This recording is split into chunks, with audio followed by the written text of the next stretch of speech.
Hey, everybody. Welcome to the Herd Fit Podcast with Dr. Sam Marie and myself, Coach David Syvertson. This podcast is aimed at helping anyone and everyone looking to enhance their healthy lifestyle through fitness, nutrition, and most importantly, mindset. All right, welcome back to the Herd Fit Podcast. I am Coach David Syvertson, and I am here solo. I'm going to go through one of my favorite episodes to do throughout the year. I think this is number 4 or number 5. And essentially, this is, I would say, a few weeks late. It's been a crazy few weeks for the gym, my family, just as we moved and on weddings and all this stuff going on at the gym. So I really wanted to get this out a couple of weeks ago. But here I am on a Friday afternoon and actually have a free hour where I'm by myself. So I'm going to try to get this out to you ASAP, maybe over the weekend, if not early next week.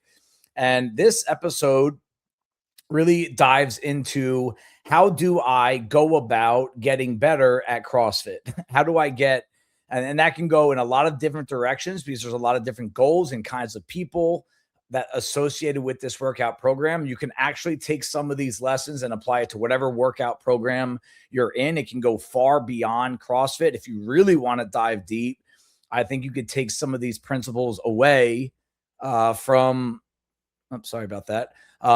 You can take some of these principles and apply them to your career, your relationships, goals outside of the gym. Really, if you just can kind of have that self-awareness to take some of these lessons and thoughts that you're thinking and apply them to other areas.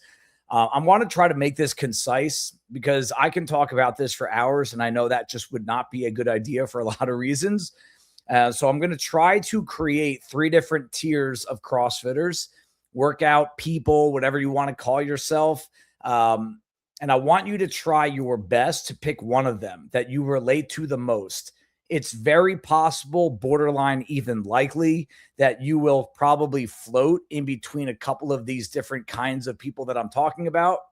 But for this exercise, if you will, try to apply yourself to one of them. Number 1 is, hey, you are somewhat new to this. You're new to either working out or you're new to a workout regimen. You're new to CrossFit. You're new to Bison. And you're still trying to find your way here. You're still trying to learn things about the program, the body, the movements, the coaching, the environment in which you're in. But this also applies to, or can apply to, people that are coming back. You know, you have had a hiatus for whatever reason. You had a kid and you're coming back. You've had an injury and a surgery and you're trying to work your way back. You just took a break from working out in general, whether it be work, whether it be personal desire, motivation levels, all that. I mean, there's so many times you see people kind of come and go in this business. Been in it for about 13 to 14 years now. And I would say the number's in the dozens, where every year you see people come back after being away. And it's for so many different reasons, but that you would find yourself in this person as well. So that's number 1. There's only 3, by the way. Number 2, this is where most of you reside. You are experienced, right? You've been doing this for 4 or 5 plus years. And maybe I would even say 3 to plus years. And you are simply just looking for a workout routine to supplement a healthy lifestyle. You do have a few goals here and there. They don't make or break your self-esteem. You're not waking up and seeing red every morning and drinking pre-workout and hitting every macro, but you do want to come in, you want to look a certain way, feel a certain way, and you want to be healthy. And to be healthy, you have to work out. And that's why you're here. And that is where I would say 90% of CrossFitters reside. This is you, number 2. Number 3 is the competitor. You are very into performance-centered stuff. That is why you're doing this. You want to compete. You want to sign up for competitions. You want to sign up for qualifiers. You have quarterfinals or semifinals or even the games in your scope. And that is really your why. You view this as something that can kind of fill that competitive void in your eyes, in your head. So hopefully you're number 1, number 2, number 3. If you feel like you're a hybrid number 2, number 3, which is, I know some of you, try to look at it from where you want to be in the next year. Make that decision at some point. You really have to figure this out. That when you don't make a decision what you're actually going for, and it changes based on the week, or it changes based on your mood, or it changes based on how your body feels, you are what I call the hamster in the wheel, that you just can't go anywhere. You're working as hard as you can, but you're just stuck in the same spot. And part of it is because you just don't have a direction. And that's okay. We all have those spurts here and there. But again, as you get into this episode, as you get into the next few weeks of training, try to put yourself in, hey, I'm new, or I'm coming back and I'm trying to find my way. Or, hey, I'm experienced and I just want a workout that's going to help me, stay in this healthy lifestyle that I've been pursuing for a long time. Or you're a competitor and you have very ambitious goals that are very performance centered. Okay.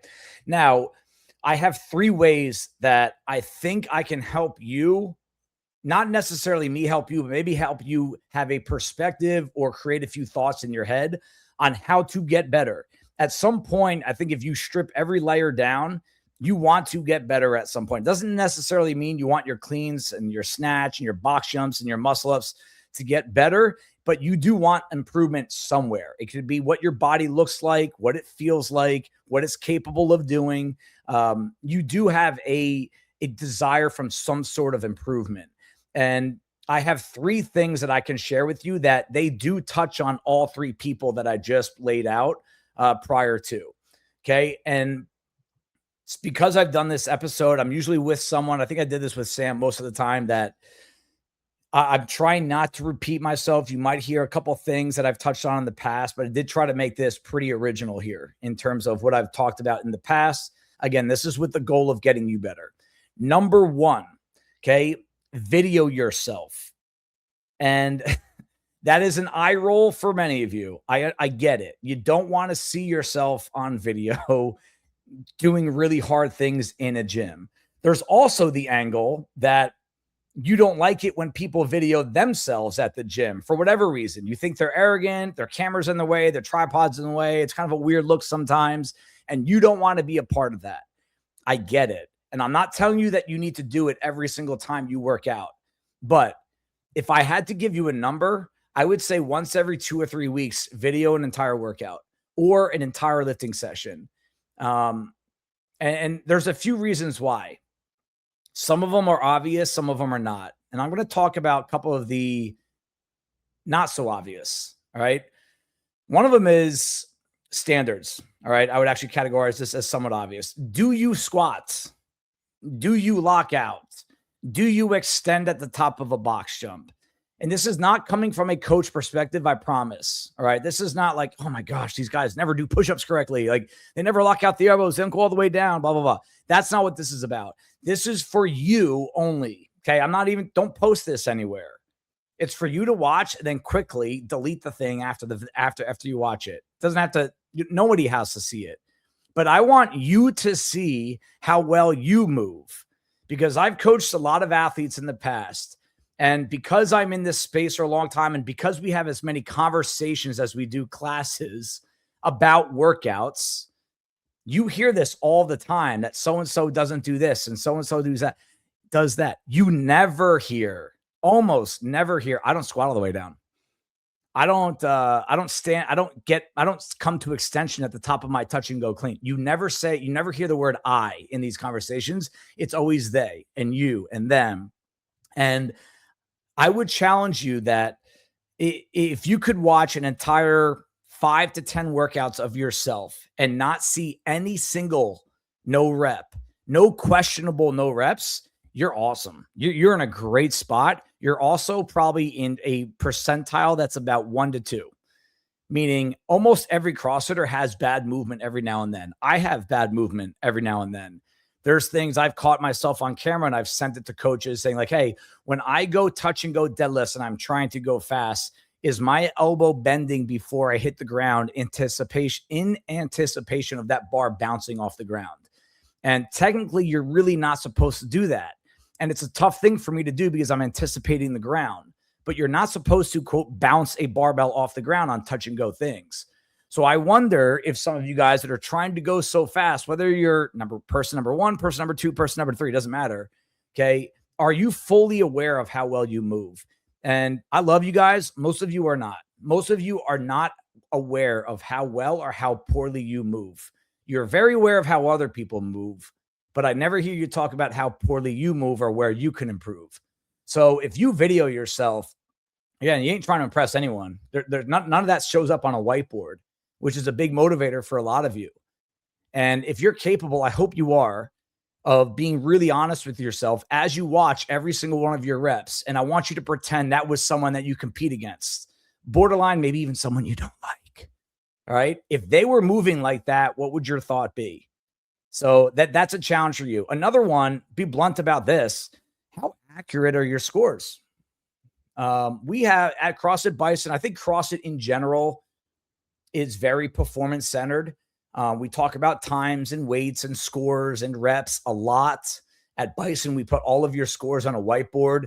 Some are competitive, most are not, but your score is still up there, and there's still at least a little bit of pride associated with it at some point, maybe not always, but I would say you're lying if you've never cared about, if you said you've never cared about a score.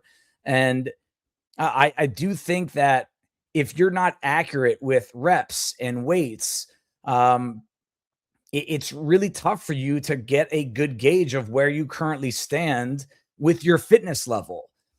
In any fitness program, there should be some sort of numerical goal.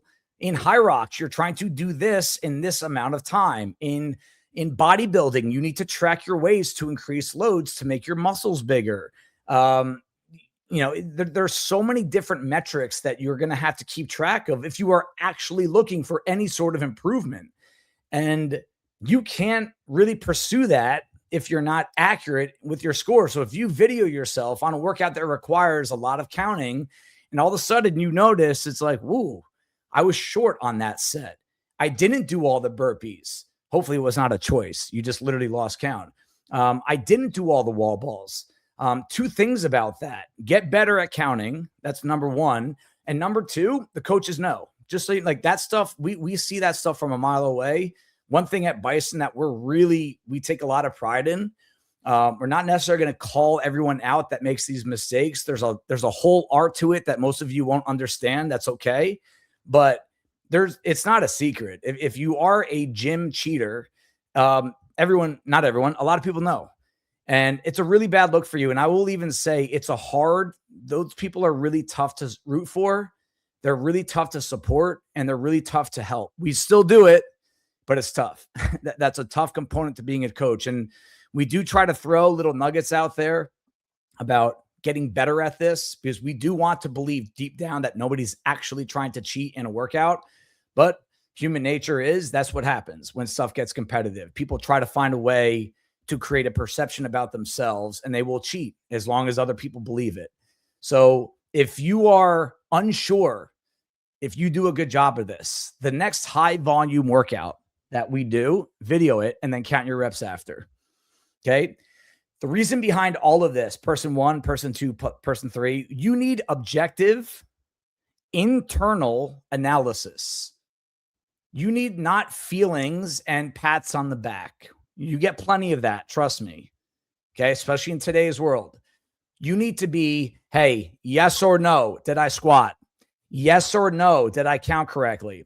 Yes or no, did I do this to the standard that it was supposed to be done? Not maybe, not kinda. Yes or no, pass or fail. For those that have tracked macros in the past with their food, you have weighed and measured yourself. You get on that scale, you take that tape measure, you look at those macros. It's pretty clear if you're doing the thing or not doing the thing. Similar to saving money, and you're trying to save up to go on vacation, buy a car, buy a house, do anything, buy shoes, whatever. You have to look into your bank account and say, hey, yes, we're there. Yes, no, we're not. Yes, we saved enough. No, we did not. No different than you pursuing improvement within your fitness regimen. You need something that's telling you internally, yes or no. So I think the video in a physical activity that is fast and it has a lot of variety, it has so much truth in there that can help you, and it can help others help you. You know, when I get a video from an athlete saying like, hey, what do you think about this muscle up technique? What do you think is going wrong with my wall walks? What do you think is wrong with my squat? It's really easy to have a tangible conversation when you have something to look at, rather than just looking at kind of, using fantasy or using pictures with words. Like, we want to see a physical video that can really help. And If you don't like seeing yourself on video, I understand, but you got to get over it. I really do think most of you should do this. If not all of you should do this throughout the year, because it's going to teach you a lot. Okay. So that's number one, is video yourself. The number two common path to improvement, again, for person one, person two, person three, is to do your best to truly understand what's happening. And I understand a lot of you guys come to the gym so you don't have to think that much. That's why a lot of people join a gym that has classes and programming. You don't have to plan it. You just show up, you do your thing. And that's okay. That's the minimum. And in some ways, in some parts of life, some moments, sometimes that's what you need to do. That's all you can offer. Get the minimum, show up and do your thing. Cool. Okay. But again, if you're looking for improvement, there's another layer to this that's not time consuming. It's not difficult. It doesn't cost money. Is just try to understand what's being said at the whiteboard. At CrossFit Bison, I can promise you this, for the past, I would say, man, when was that meeting? 8 years, especially, we have talked about what we discuss at the whiteboard as much as anything. And whether it be group text messages, whether it be at meetings, whether it be practice sessions that we've had with each other, that whiteboard talk with a good coach and experienced staff can teach you a lot if you are locked in. Not if you're putting on your shoes, not if you're chatting with a friend, not if you're kind of half stretching, right?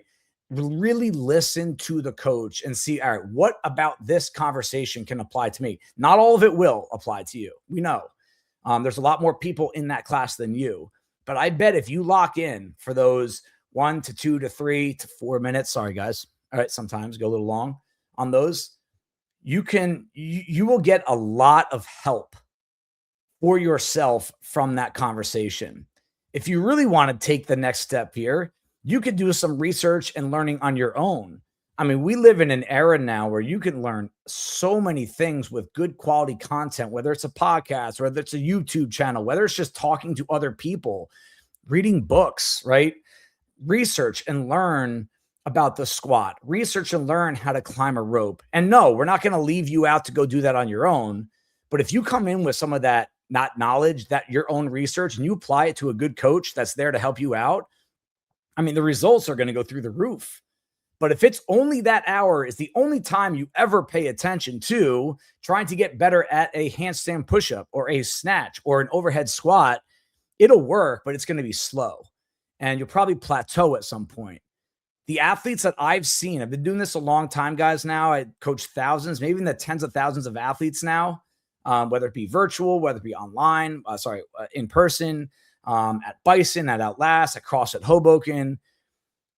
The people that really just try to learn things on their own, not because they can't be taught by a coach, but just because it adds another layer of knowledge to this subject that you're pursuing, this improvement that you're trying to go after, that those are the people that continue to get better.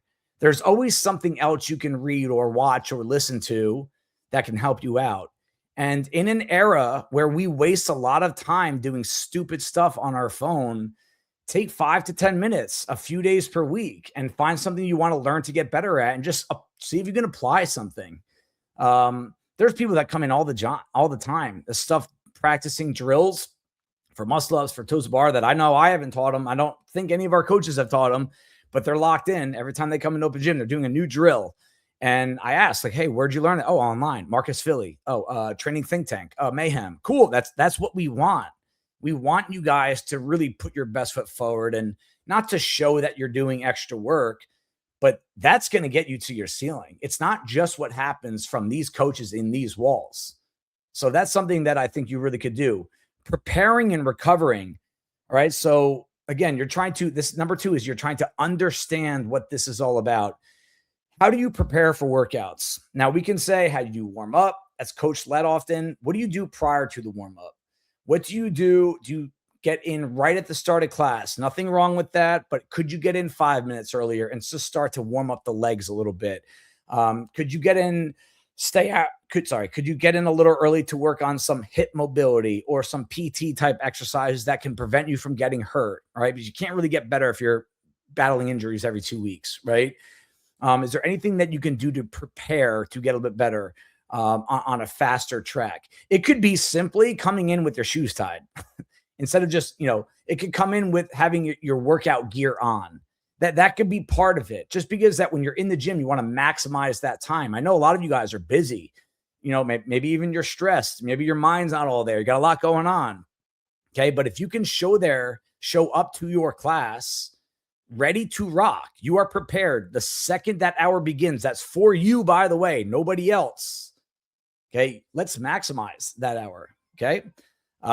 Next up, the recovering component and internal trends. I want to kind of tie these together. This is still in number 2 of, called understand. All right. In terms of how do I get better at this stuff? Okay. How well are you recovering? And a common line we get at the gym is, it's usually Thursday or Friday. Like, people are beat up, they're tired, they're sore. Oh my God, we did push-ups 3 days ago, or we did sit-ups 4 days ago, and I still can't do pull-ups. So it's like, okay, you could sometimes look at workouts. Absolutely. Look at workouts. Be like, yeah, that made me sore. But I want you to understand this. Okay. A big part of fitness that very rarely gets talked about. People talk about strength and speed and agility and recovery. If you can't recover from really hard sessions, it's not that you suck, but that's a hole in your fitness. And imagine if, and this is why people take PEDs. This is why peptides are becoming more and more common. It's because you show up to the gym feeling better so that you can get after it again. It doesn't do the work for you. Those guys and girls still deserve a lot of credit. But if you can be recovered and put in a full-blown effort every single time, your results are going to skyrocket.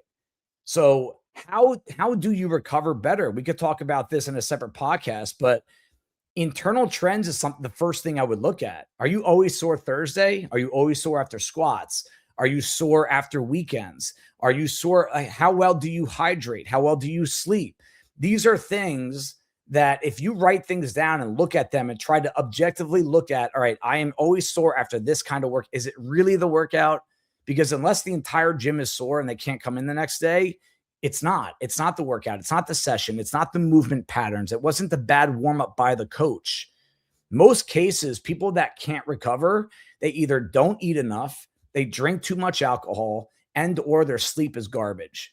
And there are a million reasons why your sleep might be garbage, but there are a million things you can do to your nutrition to clean that up. But we can't answer that unless you're full-blown honest about it. And from my experience and nutrition coaches that I've talked to, a lot of people are not honest about little habits that create holes in their recovery. So let's try to understand what recovery is and why certain things work for you or certain things work for them that don't work for you, and vice versa. We see at the gym all the time, how do I get better at lifting? How do I get better at muscle ups? How do I get better at handstand walks? How do I make my engine better? And it's always about the workout. But for every 20 of those, I might get one person that says, I need to recover better. What things can I do to make sure I'm hydrated all day, every week? Not 4 days a week, not every now and then, all the time. Because if you are underhydrated, you will not recover. I don't care how many saunas you go to or how many compression boots that you wear or how much protein you eat. If you're underhydrated, you will not recover. Same thing with your sleep. So I think there's a lot of things, a lot of tools out there that can help you kind of analyze how well you sleep, for example. And then it's up to you to kind of make that decision. But this is about understanding and researching. And this stuff takes time. And trust me, it doesn't burn calories. You don't get a pat on the back for it. And I think that's why a lot of people don't put enough attention on it. But at a gym like CrossFit Bison, where people are getting older, our average age of our member is about 8 years older than it was about 6 years ago. So we just have a lot. So, and again, biology wins at some point. You can't outlast that. But what you can do in the recovery component is put as much attention on that as your favorite workout that you crush and you go hard at. Runners, you guys see a workout with a lot of running, you show up, you walk different when you walk in the gym. Lifters, when we do a heavy lift day, you walk differently into the gym. Imagine you brought that swagger to recovery. Oh, but Dave, it's not sexy. Nobody knows I do it. Okay, cool. You're right about that. Nobody will know you do it, but it's going to keep you in the game longer and it's going to make you more sustainable in terms of hard work at the gym. So that number one was video yourself. Number two was understand. Number three, I'm going to make it a little bit more practical. All right. And again, this is for everyone. This is for new people. This is for experienced people just looking for a workout routine to check that box. And this is for the competitors. Okay. And this is really more geared towards CrossFit style workouts. But I do think you can apply this to any workout session that you have. It's called the breaking point. In most, not all, but in most workouts, there is a breaking point. It's not objective for everyone. In most cases, it's somewhere around the middle of the workout, whether it be reps or time. Sometimes it's in the final round or sometimes it's in the final minute. But this is where the self-talk, the why behind what you're doing, your goal, this is where it gets cloudy. You know, you hear people talk about their goals, whether they're aesthetic or performance-based, all the time. Okay. And it's great to hear about. I love hearing about people's goals. But I wonder how many people can keep that goal in their head throughout an entire workout session. It's very easy to think and even stress about the goal prior to a workout and after a workout. That's why you see people with a lot of emotion after a workout. Could be crying. It could be happy and laughter, but you see emotion after workout. And a lot of that has to do with their goals. Are they getting there? Are they not getting there? Do they feel like they're far away from it? Do they think they're getting closer? But in the middle of the workout, I do think a lot of us struggle to keep that goal front and center.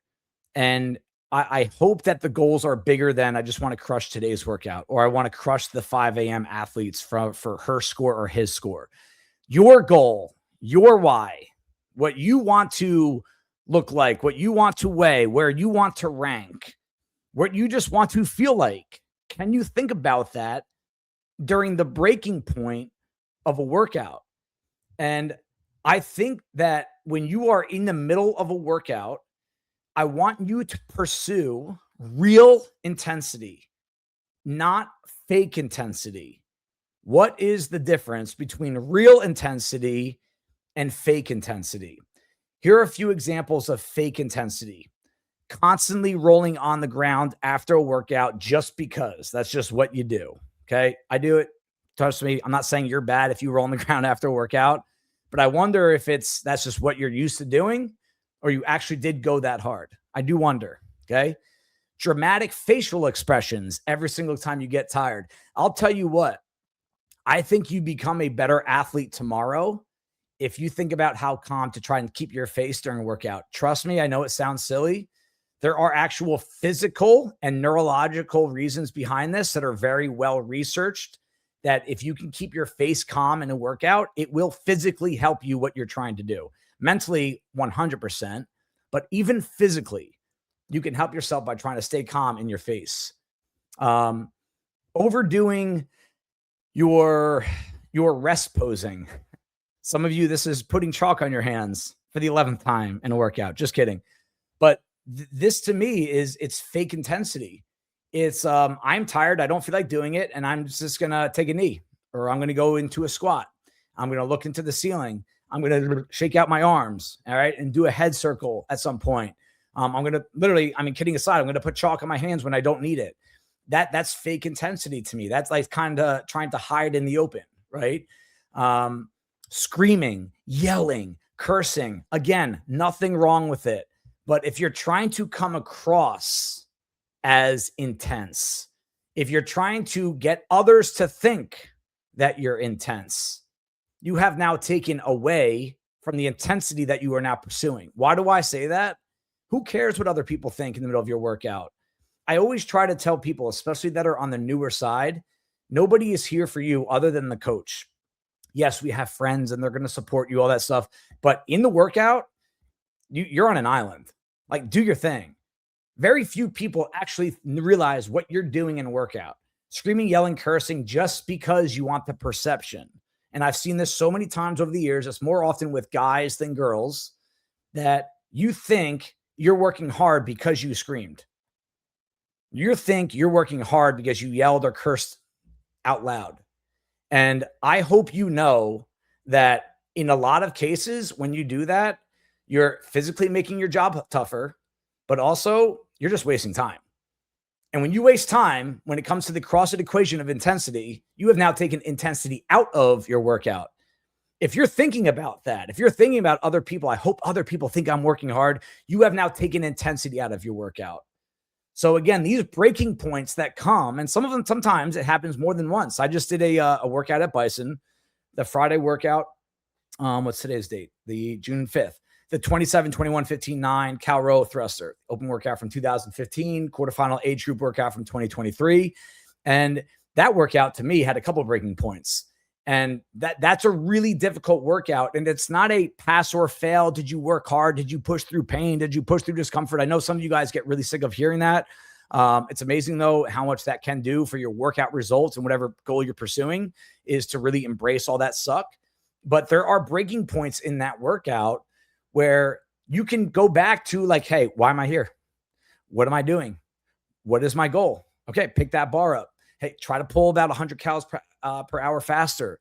Try to hang on for a few more thrusters. Never to the point where you're moving poorly, right? Mechanics first, consistency second, intensity third. Okay, but there is a breaking point or two in that workout where you can look back on, now that I can reflect on this workout that I just did. And it's like, you know what? I got through that. I got through that breaking point because I didn't care about anything other than just trying to pursue intensity. And if you have a workout program that's not as intense as CrossFit, this can be applied to any bodybuilding session, a long, slow endurance piece, even a recovery piece, even to a point there's boredom. I just got done talking with someone that's physically limited right now. And I said, like, hey, I think at some point we could put a weighted vest on and go for a 60-minute walk. That's a great workout. If you've never tried that, by the way, go for it. And the line that we both said is boring. That could be the breaking point. Can you fight through boredom? I had a coach that in his first week with him, you have to do a 60-minute row, and he doesn't care about your time. He doesn't care about your score.